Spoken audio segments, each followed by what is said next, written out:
من الشیطان الرجیم الحمدللہ رب العالمین والصلاة والسلام علی خاتم النبیین اللہم صلی علی محمد وعلی آل محمد کما صلیت علی ابراہیم وعلی آل ابراہیم انک حمید مجید اللہم بارک علی محمد وعلی آل محمد کما بارکت علی ابراہیم وعلی آل ابراہیم انک حمید مجید رب اشرح لی صدری ویسر لی امری واحلل عقدۃ من لسانی یفقہوا قولی۔ کل ہم نے حضرت الیاس علیہ السلام کا قصہ سنا۔ اب الیاس علیہ السلام کے ساتھ ہی پھر آگے جو ہے وہ بات کی جا رہی ہے حضرت لوط علیہ السلام کی، کہ لوط علیہ السلام بھی جو ہے وہ ہمارے بھیجے ہوں میں سے تھے۔ لوط علیہ السلام حضرت ابراہیم علیہ السلام کے بھتیجے تھے، اور آپ نے حضرت ابراہیم علیہ السلام کے ساتھ ہی جو ہے وہ ہجرت فرمائی تھی، اور آپ کو علاقہ سدوم کی طرف جو ہے وہ بھیجا گیا تھا۔ وہیں پہ آپ رہنے لگے، وہیں پہ آپ نے شادی کی۔ اس قوم کی جو خرابی تھی، جو قباحت تھی، کہ وہ عورتوں کو چھوڑ کر مردوں کے ساتھ اپنے جنسی تعلق جو ہے وہ قائم کرتے تھے۔ اگر ہم سورہ عنکبوت کی ایک آیت پڑھیں، اس آیت کریمہ میں ان کے پورے گناہوں کا جو ہے وہ احاطہ کیا گیا ہے کہ وہ کرتے کیا تھے۔ اگر ہم ڈائریکٹ دیکھیں وَإِنَّا لُوطًا لَمِنَ الْمُرْسَلِينَ، کہ بے شک لوط لَمِنَ الْمُرْسَلِينَ تھے، البتہ بھیجے ہوا میں سے۔ مرسل ہوتا ہے بھیجا ہوا، مفعول کے وزن کے اوپر رسول، قاصد کس کے؟ اللہ سبحانہ تعالیٰ کے۔ اب اس کے بعد اذ نجیناہ، جب نجات دی ہم نے اس کو، نون علامات مضارع ہے، نجیناہ یہ متکلم ہے، اور ہو آگے جو ہے وہ ضمیر لگی ہے، نچون سے نجات دینا، واہلہ اور اس کے اہل کو، اجمعین سب کو۔ کیا قصور کیا تھا ان کا، کیا گناہ تھا ان لوگوں کا، جس کی بنا کے اوپر جو ہے وہ اللہ سبحانہ تعالیٰ نے لوط علیہ السلام کو ان سے بچا لیا۔ ریپیٹ کر دیں سورہ عنکبوت میں سے، وَلُوطًا اور لوط، اس قالا جب کہا اس نے اپنی قوم سے، انکم بے شک تم آتے ہو، لتاتونا آتے ہو تم، الفاحشات بے حیائی کے کاموں میں۔ اور بے حیائی کا کون سا کام؟ ما سبقکم بہا من احد من العالمین، کہ وہ کام جو آج سے پہلے پورے جہانوں میں سے کسی نے نہیں کیا۔ یہ آغاز تھا اس کا لواطت کا، کہ تم وہ بے حیائی کے کام کرتے ہو کہ جس کو پہلے کسی نے نہیں کیا۔ کیا کام تھا؟ اِنَّکُمْ لَتَأْتُونَ الرِّجَالَ، مردوں کے ساتھ اپنے تعلقات قائم کرتے ہو، مردوں کی طرف آتے ہو تم، اپنی لذت کو جو ہے وہ مردوں کے ساتھ مٹانے کی کوشش کرتے ہو تم۔ یہ پہلا جرم تھا ان کا۔ وَتَقْطَعُونَ السَّبِيلَ، اور تم راستے کاٹتے ہو، کہ راہوں پہ بیٹھ جاتے، جو قافلہ گزرتا اس قافلے کو لوٹ لیتے۔ وَتَأْتُونَ فِي نَادِيكُمُ الْمُنكَرَ، اور تم پکارتے ہو بے حیائی کے کام، محفل میں بیٹھ کے ٹھٹھے بازی کرنا بے حیائی کے کاموں کے اوپر، کہ جو بے حیائی کے کام منع ہیں ان کاموں کو فخر کے ساتھ جو ہے وہ اپنے سے آپ سے منسوب کر کے وہاں پہ بتانا، اور اس چیز کے اوپر جو ہے وہ پراؤڈلی فیل کرنا، فخر کا اظہار کرنا۔ فما کان جواب قومہ، اب یہ وہ تبلیغ تھی، یہ وہ پیغام تھا اللہ کو جو ان کو پہنچایا گیا، کہ تم یہ کام کرتے ہو، یہ کام اللہ سبحانہ تعالیٰ نے منع فرمائے ہوئے۔ دیکھیں جب کسی قوم کے پاس کوئی جواب نہیں ہوتا، کوئی دلیل نہیں ہوتی، تو پھر جو ہے وہ لائنی باتیں کرنے لگ پڑتے ہیں۔ فما کان جواب قومہ، پس نہیں تھا جواب اس کی قوم کے پاس، الا ان قالوا، سوائے اس کے کہ وہ یہ کہتے، الا ان قالوا ایتنا، لے آؤ بعذاب اللہ، اللہ کا عذاب۔ یہ جو تم ڈراتے ہو نا، آج ہم جب بات کرتے ہیں کہ قرآن کہتا ہے جھوٹ مت بولو، لوگوں کے حق پہ ڈاکے مت ڈالو، تم جو ہے وہ ان راہوں پہ مت چلو جن راہوں پہ اللہ سبحانہ تعالیٰ نے چلنے سے منع فرمایا ہے۔ اچھا جو پنجابی میں کہتے ہیں، اچھا جڑا سب کرنا ہی کر لا، میں تو ایسے ہی کرنا، یہی کہتے ہیں۔ تو یہی بات ان کی تھی اس وقت کی، جب ان کو ان باتوں سے منع کیا جاتا تو کہتے تھے ان قالوا اتنا بعذاب اللہ، اگر تو سچا ہے نا تو لے آ جو اس عذاب کی ہمیں۔ رسول اللہ صلی اللہ علیہ وآلہ وسلم بھی جب جو ہے وہ ڈرایا کرتے کہ تم پہ اللہ کا عذاب آ جائے گا، تو کیا کہتے لے آؤ جو عذاب لانا ہے۔ ہم نے تو کبھی دیکھا، کبھی ایسے نہیں دیکھا، ہم تو جو ہے وہ اتنے عرصوں سے رہ رہے ہیں، اگر اللہ ہم سے راضی نہ ہوتا تو نہ ہمیں مال دیتا، نہ ہمیں اولادیں دیتا، نہ ہمیں یہ مقام دیتا، ہمارے پاس سرداریاں ہیں، سارا شہر جو ہے وہ ہمیں سلام کرتا ہے، اور آپ کہتے ہیں کہ جو اللہ ہم سے ناراض ہے۔ کوئی ناراض نہیں، اللہ ہم سے راضی ہے۔ یہ تھا ان کا خیال، اور یہی خیال تھا لوط علیہ السلام کی قوم کا بھی۔ تو پھر اللہ کے نبی نے تو پھر دعا کی، رب انصرنی علی القوم المفسدین، اے میرے رب مفسدوں کی قوم سے مجھے بچا لے۔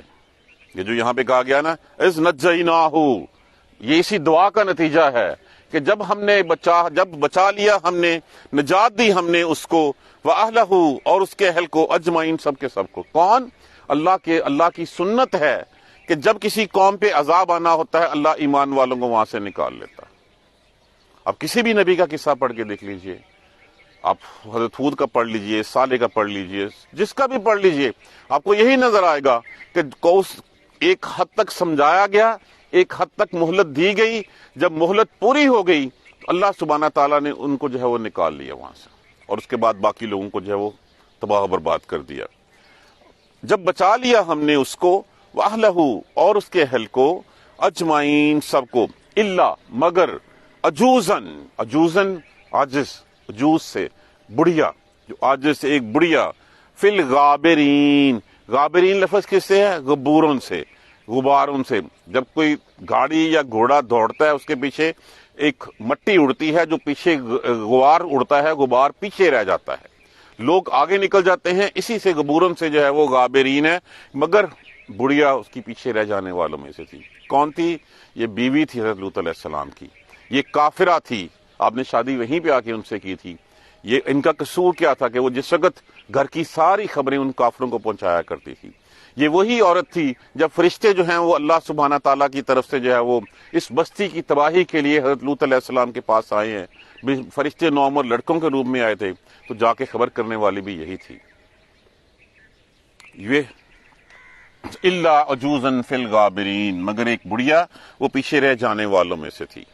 ثم دمرنا تدمیرا، دمرنا تباہ و برباد کر دینا، نام و نشان مٹا دینا، پھر ہم نے ہلاک کر دیا، تباہ کر دیا باقی لوگوں کو، آخرین جو باقی رہ جانے والے تھے۔ کیا کیا تھا؟ ان بستیوں کو آسمان کی بلندیوں تک اٹھایا گیا کہ آسمان کے فرشتوں نے اس زمین کے کتوں کی بھونکنے کی آوازیں جو ہے وہ اس طرح کی آوازیں سنی، اور پھر اس بستی کو جو ہے الٹا کے زمین پہ دے مارا گیا۔ وَإِنَّكُمْ، اور بے شک، لَتُمُرُّونَ لفظ کس سے ہے؟ مرہ، میم رے، اسی سے لفظ ہوتا ہے مرورن۔ مرور کا معنی ہوتا ہے بار بار کرنا، کسی گزرنا۔ لَتُمُرُّونَ، یقیناً تم گزرتے ہو، لام علیحدہ کر دیجئے، تا علامت مضارع ہے، لفظ وہی ہے، میم رے مرور سے ہے۔ لَتُمُرُّونَ، وَنُون جمع کے لیے استعمال ہوا ہے، علیہم، اور تم گزرتے ہو ان پر سے، مصبحین، صبح، وباللیل، اور شام کو۔ یہ بستیاں تھی شام کی طرف جاتے ہوئے راستے میں آتی تھیں، بحیرہ مردار کے کنارے جو ہے وہ ریڈ سی اس کے ساتھ ہی، تو یہی بستیاں اٹھائی گئیں، اٹھا کے زمین پہ دے ماری گئیں، زمین میں جو وہ دھنس گئیں، پانی نکل آیا وہاں سے، لوگ گزرتے وہاں سے، لیکن کبھی کسی نے افلا تعقلون، عقل نہیں رکھے، کبھی نہیں سوچا کہ یہ بستیوں کا انجام ایسا کیوں ہوا۔ آج بدرجہ اتم تمام قباحتیں ہم میں موجود ہیں، معاذ اللہ ثم معاذ اللہ، اور ہم ایک لمحے کے لیے بھی ان قباحتوں کو ٹھیک کرنے پہ سوچتے بھی نہیں ہیں۔ ٹھیک کرنا تو کجا، ہم ان کو سوچنے بھی نہیں، بلکہ ان سے ٹھٹھا اڑایا جاتا ہے۔ وہ کام جس کے بارے میں کس حد تک کہ جس جرم کی بنا پہ اس بستی کو اٹھا کے زمین میں دھنسا دیا گیا، اوپر آسمان کی بلندیوں پہ لے جا کے زمین پہ دے مارا گیا، اور اوپر سے پھر پتھروں کی بارش ہوئی، نام و نشان تک مٹا دیا گیا، وہی چیز آج ہماری جو ہے وہ ہنسی مذاق کا جو ہے بنا ہوتی ہے۔ اسی طرح کے ہنسی مذاق یہ کہا گیا ہے، وَتَأْتُونَ فِي نَادِيكُمُ الْمُنكَرَ، وہ بلند پکارتے تھے ان منکرات کو۔ ان منکرات کون سی؟ یہی بے حیائی کے کام۔ آج وہی بے حیائی کے کام جو ہیں وہ ہمارے ہاں ہنسی مذاق ٹھٹھے کا باعث بن رہے ہوتے ہیں۔ ہم اس کے اوپر بجائے شرمندگی کے، بجائے جو ہے وہ اللہ سبحانہ تعالیٰ سے توبہ کے، بڑے فخر کے ساتھ ان کاموں کا تذکرہ جو ہے وہ اپنی مجالس میں کرتے ہیں۔ انہی مجالس میں ایسے ہی کام کرنا جو ہے، یہ بھی ایک لوط علیہ السلام کی قوم کا جو ہے وہ اس وقت ایک کام تھا، جس کی بنا پہ اللہ سبحانہ تعالیٰ کے غضب کو انہوں نے آواز دی، اور اللہ کا پھر ان کے اوپر غضب جو ہے وہ نازل ہوا۔ لیکن ہم سوچنے کی بجائے، سوچنے کے لیے بھی تیار نہیں ہے کہ ہم کس طرف جا رہے ہیں۔ پھر الٹیمیٹلی کیا ہوگا؟ ہم تب سوچیں گے جس وقت آواز پھٹ جائے گی، جس وقت مہلت ختم ہو جائے گی، لینے والے آ جائیں گے، پھر ہم کہیں گے اچھا یہ تھی دنیا، یہ تھی دنیا کی زندگی، دیکھیے دنیا کی زندگی میں سے جو مرضی ہم کر لیں، ہم کچھ ساتھ نہیں لے کے جا سکتے. ساتھ صرف وہی ہوگا جو اللہ سبحانہ تعالیٰ کی راہ میں خرچ کیا ہوگا، جو زندگی اللہ کی راہ میں گزاری ہوگی، جو اچھے اعمال ہوں گے وہی ہم کیری کریں گے، باقی سب کچھ ادھر ہی رہ جانا ہے. ہمیں ہر اس چیز سے اپنا راستہ جو ہے وہ الگ کرنا ہے جس سے منع فرمایا گیا ہے. وَإِنَّ لُوطًا لَمِنَ الْمُرْسَلِينَ، لوط یقیناً ہمارے بھیجے ہوں میں سے تھے، یقیناً ہمارے بھیجے ہوں میں سے تھے. اِذْ نَجَّيْنَاهُ، جب ہم نے نجات دی ان کو، وَأَهْلَهُ اور اس کے گھر والوں کو، اجمعین سب گھر والوں کو، ساری بستی وَدَمَّرْنَا إِلَّا عَجُوزًا فِي الْغَابِرِينَ، سوائے ایک بڑھیا کے جو پیچھے رہ جانے والوں میں سے تھی. ثُمَّ دَمَّرْنَا الْآخِرِينَ، جس وقت پھر عذاب آتا ہے اللہ کے مومن بچا لیے جاتے ہیں، باقی سب کو تباہ و برباد. اور اللہ کے مومن بھی وہ جو اللہ کی تبلیغ کا کام کرتے ہوں، جو اللہ سبحانہ تعالیٰ کی نہیں عن المنکر اور اس کے اوپر جو ہے وہ امر بالمعروف اور نہیں عن المنکر کی عملی تفسیر ہوں، عملی طور پہ جو ہے وہ تکثیر ہوں اور عملی طور پہ وہ اس کا پیغام کو پہنچاتے ہوں، ان کو بچا لیا جاتا ہے اور باقی سب کو ڈبو دیا جاتا ہے. اگر صرف اپنی ذات کی حد تک رکھنا ہوا ہو کسی نے دین کو، آج کل جیسے ہمارے ہاں ایک بڑی قباحت ہے کہ ہم کہتے ہیں کہ دین وہ تو اس کا ذاتی مسئلہ ہے، وہ جانے اس کا رب جانے. ایسا نہیں ہے، یہ بہت ہی غلط سٹیٹمنٹ ہے جو ہم دیتے ہیں. اگر دین انڈیویجول مسئلہ ہوتا تو رسول اللہ صلی اللہ علیہ وآلہ وسلم کو کیا پڑی تھی کہ اتنی اذیتیں جھیلتے؟ کیا تھی؟ یہ تو کہا گیا ہے علمہ البیان، اس کو بیان کرنا ہے، یہ ذاتی مسئلہ نہیں ہے. اگر ہمارے ہمسائے کے گھر میں آگ لگی ہوئی ہے اور ہم یہ سوچیں کہ وہ گھر میرے آگ میں نہیں، میرے گھر میں وہ نہیں لگے گی، تو یہ ہماری بھول ہے. وہ آگ بڑھ کے میرے گھر کو بھی لپیٹ میں لے گی. میں اگر باہر جو ہے وہ اس چیز کی بات نہیں کروں گا تو الٹیمیٹلی وہ میرے گھر میں بھی آئے گی، تو مجھے اس کو وہیں پہ بجھانے کی کوشش کرنی ہے، ان کو راہ راست پہ لانے کی کوشش کرنی ہے. اور یہ راستہ کہاں سے شروع ہوتا ہے؟ اپنے گھر سے شروع ہوتا ہے، اپنی ذات سے شروع ہوتا ہے. ایک اور ہم میں جو قباحت سب سے بڑی ہے کہ ہم ہمیشہ دوسروں کے اوپر جو ہے وہ انگلیاں اٹھاتے ہیں، فلاں یہ، فلاں یہ، فلاں یہ، فلاں یہ. چھوڑ دیجئے فلاں کیا ہے، یہ سوچئے میں کیا ہوں، میں کیسے اپنے آپ کو ٹھیک کر سکتا ہوں. اس وقت تک کوئی حق نہیں ہے کسی کے اوپر جو ہے وہ انگلی اٹھانے کا جب تک آپ خود ٹھیک نہ ہو. کسی کو کہنے کا حق نہیں ہے جب تک ہم خود ٹھیک نہ ہوں. ہمیں خود ان قباحتوں سے دور رہنا ہے. اور پھر یاد رکھیے فرد سے ہی معاشرہ بنتا ہے، ایک ہی فرد ہوتا ہے، پھر قافلہ آہستہ آہستہ بڑھتا چلا جاتا ہے. ہم اپنی ذات سے سنسیئر ہو جائیں، کم از کم اپنے آپ کو اس راہ سے بچا لیں. جب راہ سے بچانے کی کوشش کریں گے تو تب اللہ سبحانہ تعالیٰ ہماری مدد کرے گا. اگر ہم اس راہ سے اپنے آپ کو بچانے کی کوشش کریں گے، اللہ کو بھی کوئی خاص نہیں پڑے گی کہ تمہیں بچا لے. ہو اگر تم اللہ کے علاوہ اللہ کے دشمنوں کی بات مانتے ہو، ان کی باتوں پہ آمنا و صدقن کہتے ہو، ان کے بتائے ہوئے راستے پہ چلتے ہو، تو اللہ کہتا پھر ٹھیک ہے. اللہ پھر ڈھیل دیتا جاتا ہے اس وقت تک جب تک کہ وہ دل پورے کا پورا سیاہ نہیں ہو جاتا، اس وقت تک اللہ ڈھیل دیتا ہے. اس کی مثال ایک لے لیجیے آپ، جب آپ مچھلی پکڑنے کے لیے کانٹا ڈالتے ہیں، مچھلی کانٹے کو پکڑ لیتی ہے تو ہم فوری طور پہ کھینچتے نہیں ہیں اس کو، ہم انتظار کرتے ہیں اس وقت تک جب تک وہ مکمل طور پہ اس کے منہ میں پھنس نہ جائے. جب اس کے منہ میں پھنس جاتا ہے پراپر اور پھر وہ نہیں چھڑا سکتی، پھر ہم کھینچتے ہیں. ہم فرسٹ انسٹنس میں کبھی نہیں کھینچتے. تو اللہ سبحانہ تعالیٰ مہلت دیتے ہیں کہ شاید میری طرف آ جائے. نہیں آئے گا تو کہیں بھاگ کے نہیں جائے گا. جب بھاگ کے کہیں نہیں جائے گا تو پھر وہ مہلت دی ہوئی سے اس کا وہ دل جس کے اوپر جو ہے وہ ایک ایک نقطہ کر کے پورا وہ کالا ہو چکا ہوا ہے، سیاہ ہو چکا ہے، تو پھر اس وقت اس کو ہم پکڑ لیں گے، پھر وہ کہیں نہیں جا سکتا. ثم دمرنا الآخرین، پھر تباہ و برباد کر دیا ہم نے باقی سب کو، ہلاک کر دیا ہم نے، ان کا نام و نشان تک مٹا دیا ہم نے.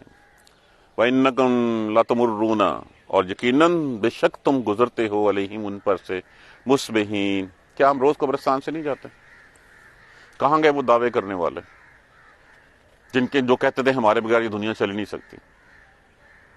کہاں گئے چلے؟ مٹی ہو گئے نا، تو ہم نے بھی ہو جانا. کیا وہ ساتھ کچھ لے گئے؟ میں مثال دوں گا آپ کو اس کی، وہ کیا تھا ایڈن والے کی، کیا حال ہوا تھا اس کا.